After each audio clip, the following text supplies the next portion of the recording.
Back everybody to Tifosi Confidential. I'm Nico, I'm Luca. and today we have a very special episode. First and foremost, as you can see here, it's a very important time for Italy. We are recording this on Tuesday.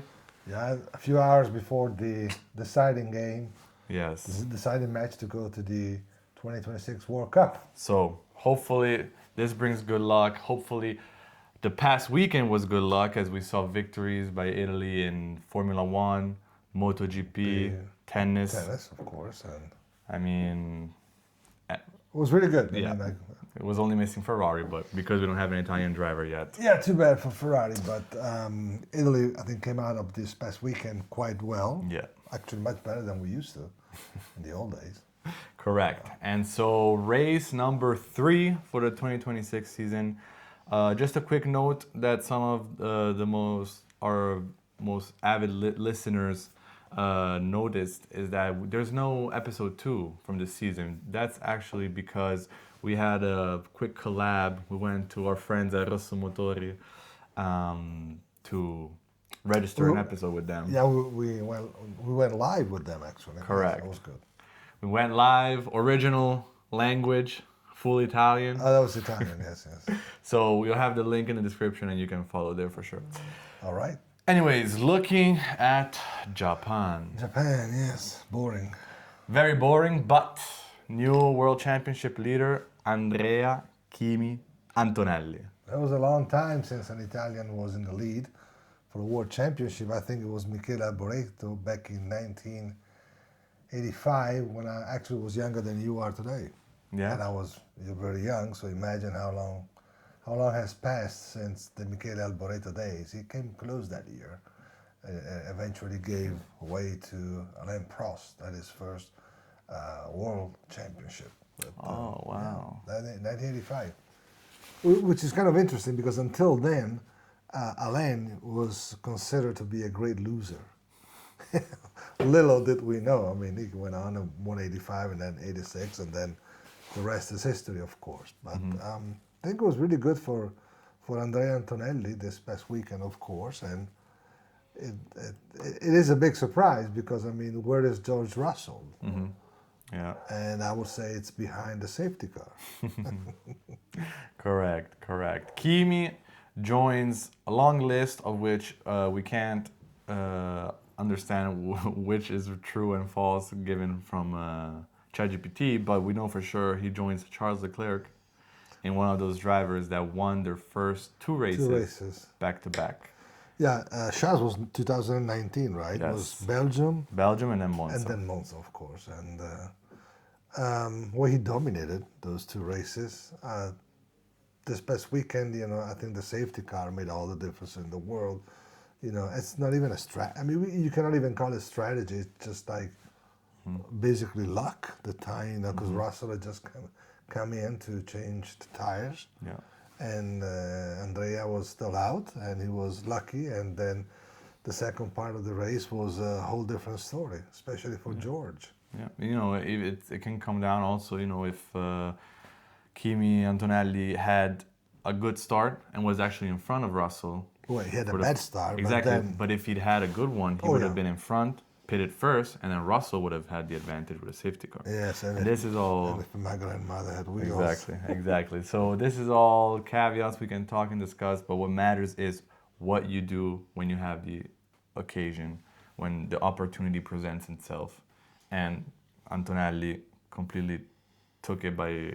Oh yeah, I mean, he's definitely showing guts. He's also showing, a lot of confidence. I mean, he reminds me of, people like Ivan Capelli and Michele Alboreto, Elio De Angelis, despite age, whenever they got the possibility, of course. Unfortunately, both Elio and Ivan did not have the right car in the right moment.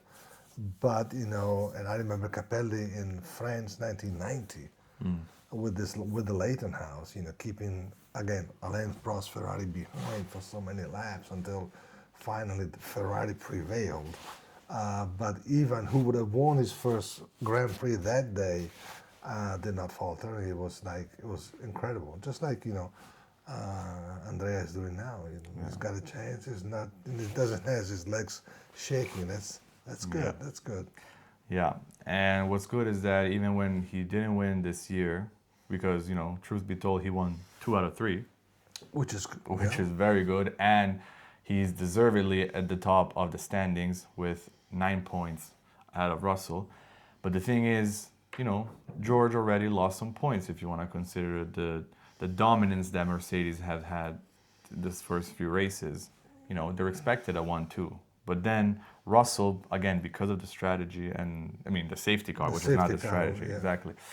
The timing. He was in the middle of the pack, and with this new F1 where you need the battery to charge before you can attack, otherwise if you overtake but you don't have enough battery, you get overtaken again, and he was stuck in traffic. In traffic, correct.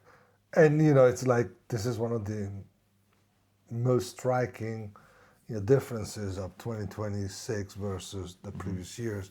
And I guess we're going to talk about Bearman's accident in a minute, which actually should be the defining moment of the Japan Grand Prix. Without taking anything away from Antonelli, of course. I think the most important issue was the near crash, because everything went fine, of course, but it definitely exposed one of the big problems of Formula One. But I think we're going to get to that in a minute. We'll get there. We don't have too many things to talk about considering how boring most of the Grand Prix was. But well, I think one of the most exciting thing was Charles Leclerc overtaking on the outside George Russell. Yeah.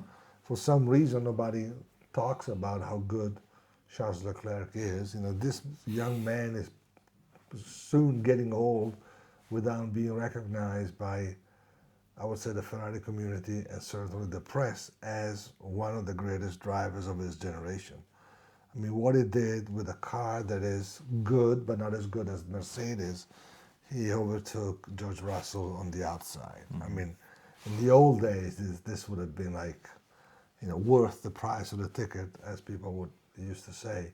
Now, if Leclerc does it, it almost goes unnoticed for some reason, and that's really I think disappointing on the part of public opinion. Except us. Except us. I know other people, of course, appreciate Charles Leclerc, but beginning with people in Ferrari, of course, which is not always taken for granted.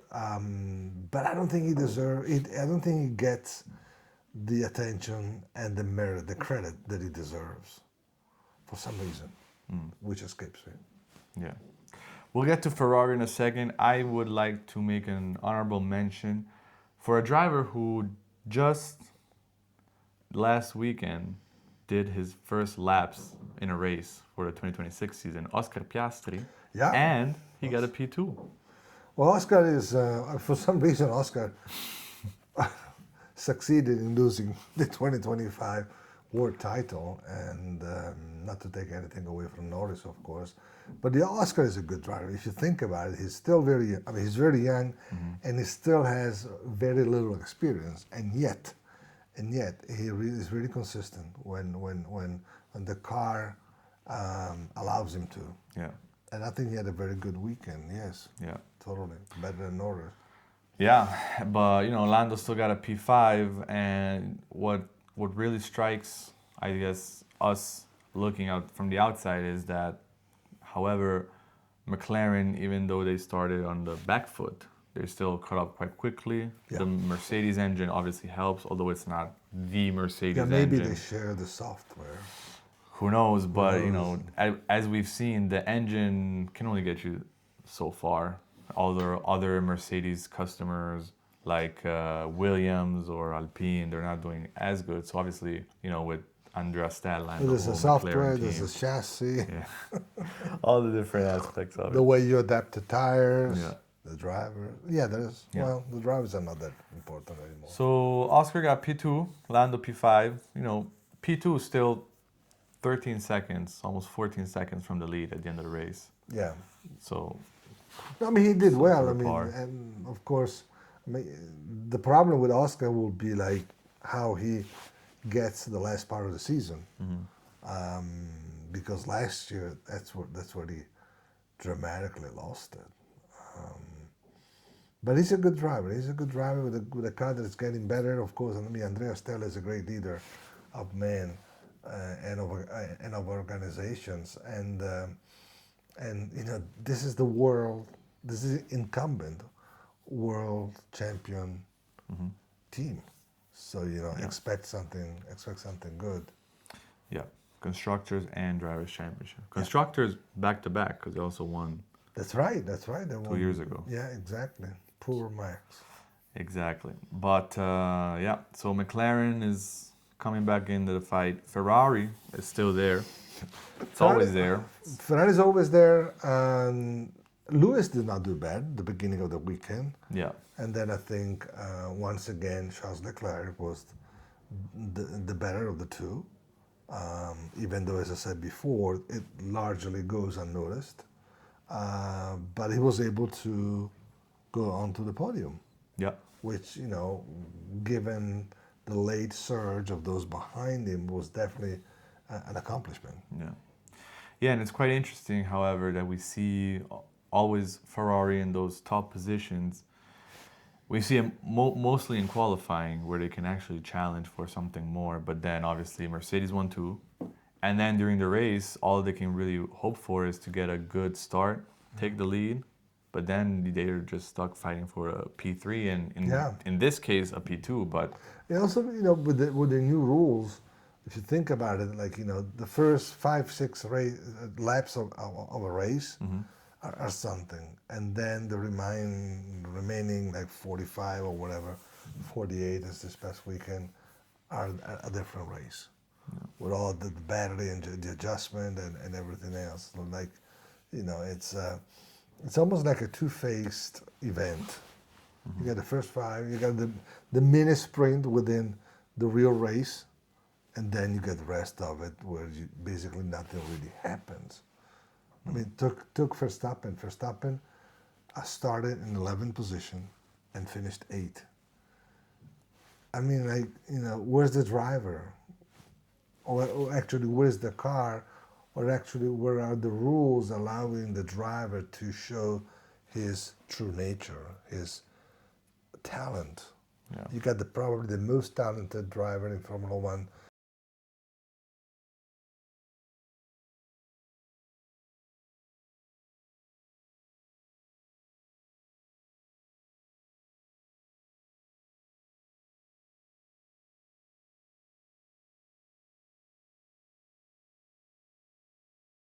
Is that he can't even get to the limit. Exactly. Otherwise, he runs out of battery. Exactly. And all you're doing is you are putting in a bad position, a great driver, but it's also bad for the show. Where's the show? And I'm not saying I remember I don't know when Williams was so dominant that maybe they had a problem in qualifying, and Mansell started 18th, and then in 20 laps he would be leading the race. Okay, that's not good either because the car is so overwhelming. So it's not only the driver, it's the car. But this is the exact opposite. Yeah. You got a great driver with a lousy car or not so good of a car, who doesn't really, where the rules do not allow him to try to make a difference as a driver. Yeah. I'm saying like Verstappen or anybody else is almost like the same with these rules. And this is not to say anything bad about Max because he doesn't deserve it. Yeah. But drivers are not put in a position to make a difference today. That's the reality. They can still, have some sparkles like Charles overtaking George Russell on a superior car on the outside, but that's the end of it. That's the end. Yeah, and the overtake was also, the fruit of the situation in which it was a constant battle of batteries. Get overtaken here so that you can overtake there. Which is crazy. Manage it. I mean, if you talk to drivers or former drivers, better in private, because then in public, in a way, understandably, they kind of, take some of of what they should say away from it, because they too are part of the show. You know, it's almost embarrassing to ask a driver not to push the limit until he starts braking. Yeah, the car starts going slower on the straight, as we know. It's crazy. Yeah. It's crazy. I think Alonso said it best when he said that nowadays, this year, the fast corners like the 130R, they're all charging stations. You're Yeah. just charging the battery to use on the straight. It's crazy. I mean, it's like taxi drivers. I mean, Very well paid. very well paid taxi taxi drivers, and not to take anything away from taxi drivers, of course. But what I'm saying is, it's not what motor racing was supposed to be about. Yeah, And also, let's get to the Bearman crash. absolutely. I mean, and of course, I think that they're going to try to blame Colapinto. only for no, because he was actually giving the boost. Yeah, So apparently, like, you know, they were all recharging Yeah. in that straight, but Bearman decided not to recharge, by actually he used the boost, yeah. which is crazy. By the way, the boost was used like in the late '80s. It was crazy then. It is still crazy today, and that's when the near miss happened. Yeah, yeah, but I also heard that, Colapinto, he was recharging for a bit, and that's why you see the red lights blinking. Yeah, a little bit. And then after a while, still while Bearman is behind, there's no blinking. Yeah, exactly. So, you don't know what Colapinto is doing. Is he recharging more or less, or... But I remember talking about, with people who are in Formula One this year, talking about this very problem, and I was told, like, there's no problem really, because there are those lights blinking. Well, first of all, you need to see those lights blinking because you may be busy doing something else, and then it's simply crazy. Which, and Bearman was lucky, A, that the cars today are what they are, so, incredibly safe. B, that he did not crash into Colapinto because he was able to move to the outside. Okay, so he had room to do that. And then C, of course, that there was a long area outside after the track. What if something like this happens in Monte Carlo? And I don't want people to tell me that Monte Carlo you go slower than in Suzuka, because you do, but you still reach interesting speed in Monte Carlo. And there's guardrails. Exactly. Or this could happen in Riyadh, where you definitely go very fast. If we race there. Well, we're not going to race there Oh, this that's year. right. Yeah, exactly. Well, it could happen in Singapore, right? Yeah. It could happen in Singapore. It could happen in Miami. Yeah. In Miami, that can happen. What happens then?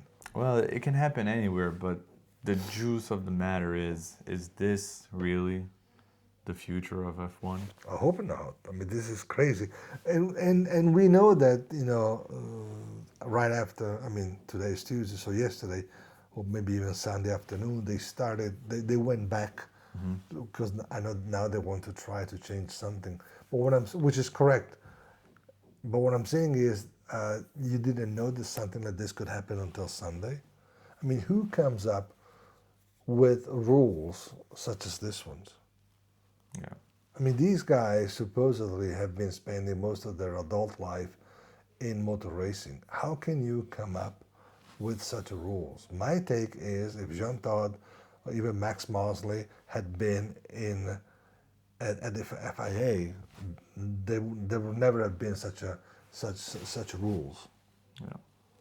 It's crazy. And Carlos Sainz, of course, was very straight to the point yesterday or Sunday night. I read it yesterday in what he said. And Carlos is the president of the GPDA, Grand Prix Driver Association, which probably it is time for the GPDA to start having the same power and the same leverage that it had in the 70s and then in the 80s. Yeah. And Sainz, because of who he is and the family he comes from, I think is the right person to be in that position. But the drivers should absolutely get their voice heard.